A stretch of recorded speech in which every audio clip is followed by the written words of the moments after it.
tu thala anh đều có cái gì đó ê dâu không mỗi tuổi khăn cái tiệc ống đâu dâu không mỗi à tiệc cái gì tiệc cả không mỗi tên núi là thổ bên khát gì đấy Kawrtethawveng nula thawveng an ni lo Kawrtethawveng nula an ni lo Kawrtethawveng nula thawveng an ni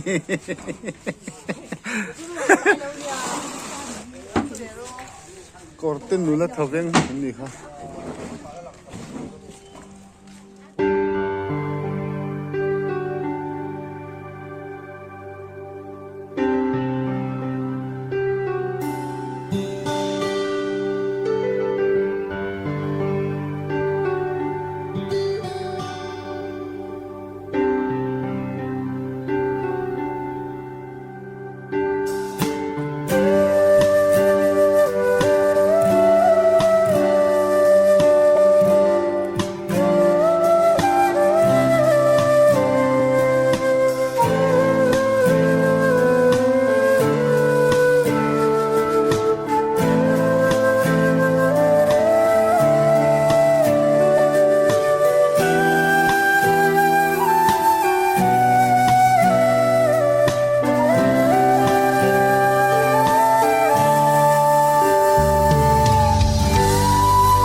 delay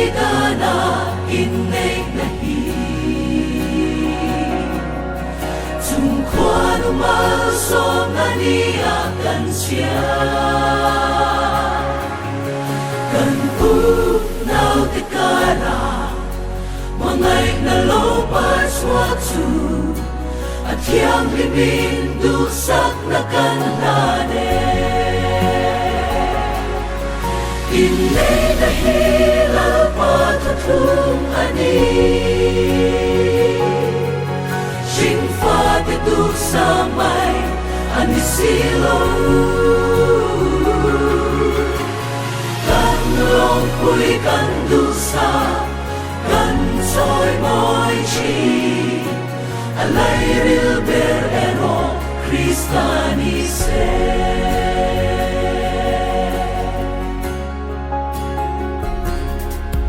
chung khoan mal som na du sak na te in chung khura lo khen in sua se nat le lung ngai kara fanau te po soi liani mangai na ti in kara furense inneih na hi Lalbiakhluna ani sing fa te du sa mai ani silo kan long pui kan du sa kan soi moi chi alai ril ber ero Kristani se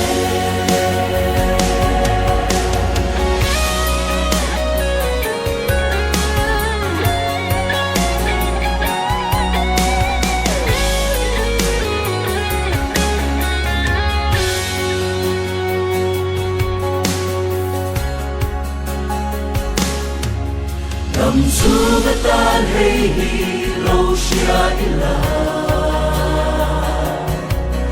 in ba ngaya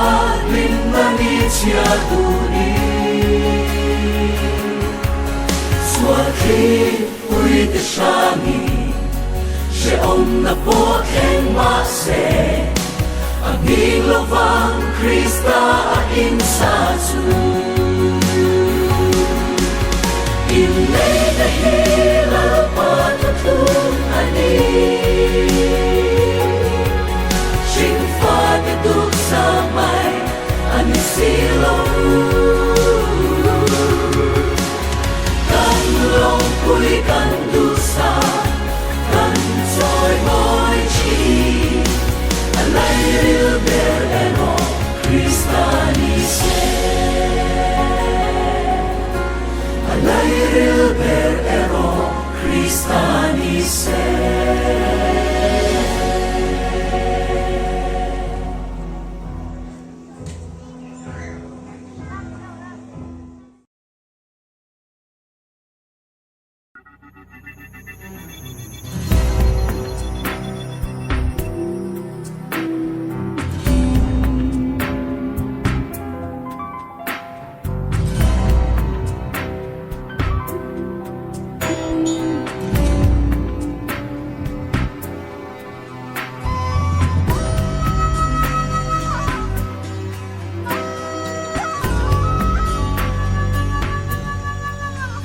Kadon trina mariak te runin sa sang niya lalpa mangai lung di min pek hi al hlut suang e o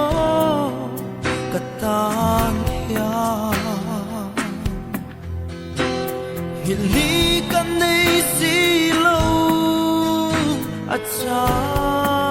hinlaya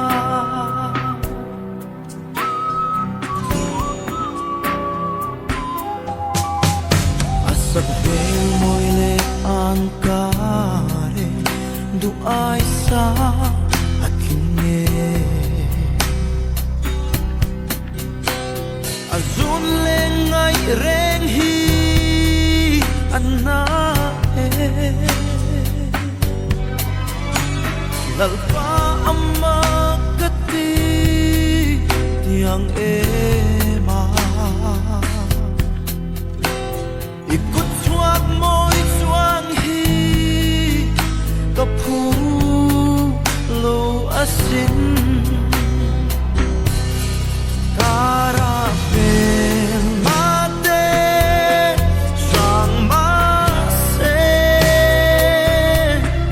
zun le zua unao sang ma se samang kanin che hal ang se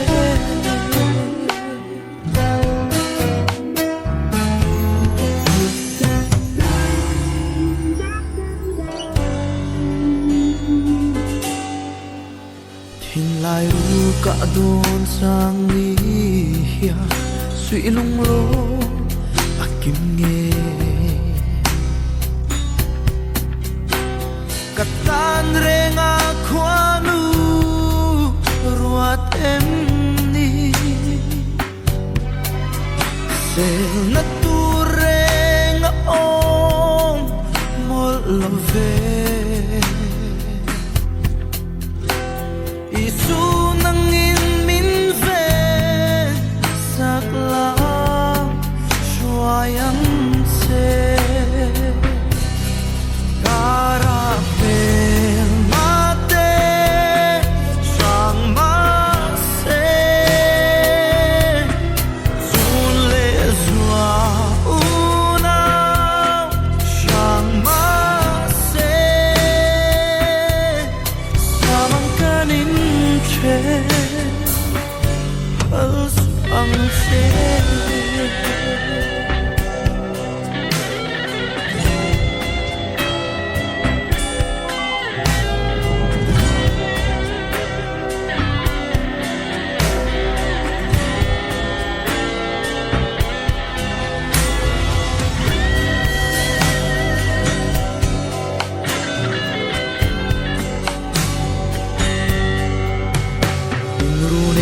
Giao khar tung so na tiam thu kan shil hunin lalpa nangin kan o ngai thala idu som chung kwa kan din the na kanin mangai nahi itan kan hane Kawrtethawveng mate sang ma se zun le zua unao sang ma se samang kanin ang se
Em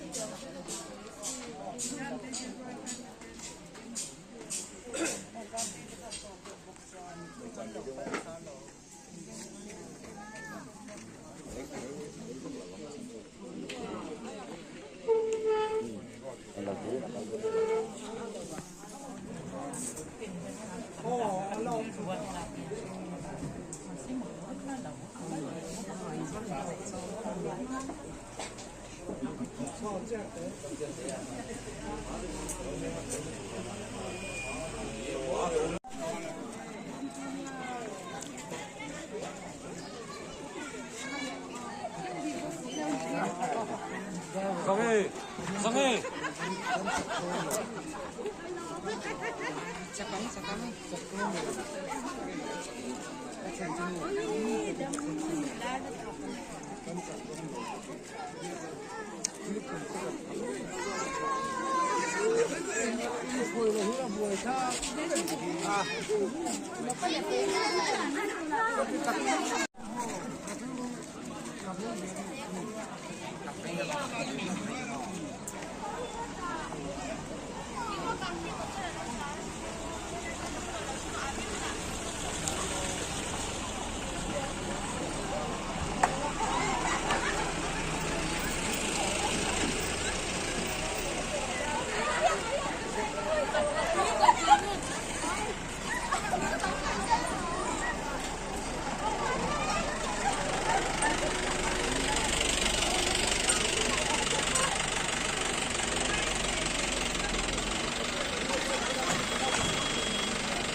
thế lắm rồi hơi cho lắm rồi hơi bị có việc rồi nhé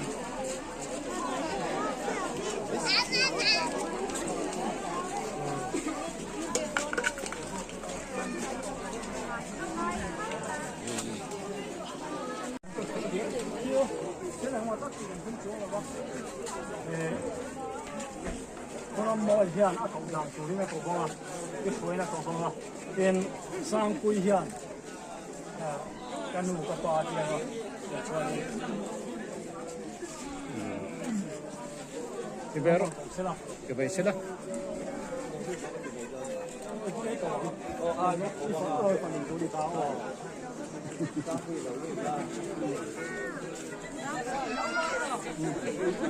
Zosangpuii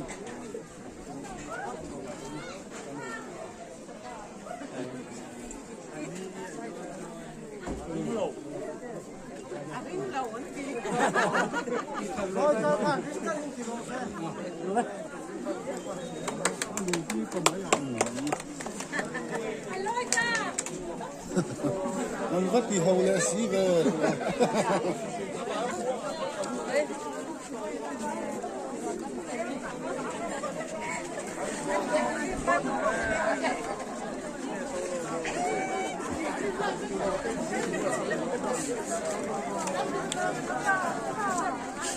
มีป้าไอ้ที่เราว่าสวยดี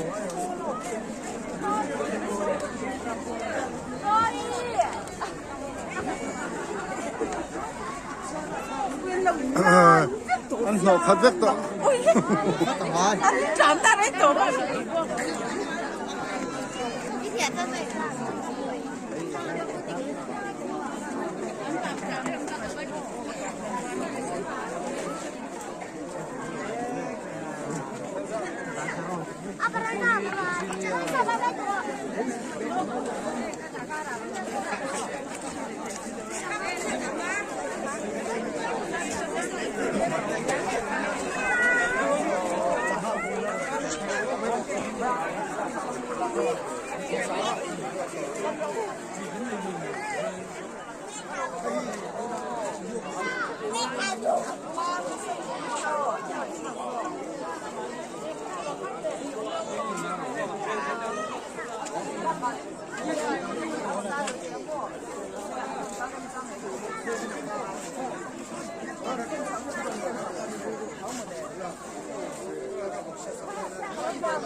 Unaw nghe mà cái tí đó ăn một chút đó. Ipa do thế giờ. Ông ấy đồ kẹp á. Đây bụng vui phần đi. Bộ ăn bụi cái đồ kẹp á. Ê, 이런 동 너무. 목살 에.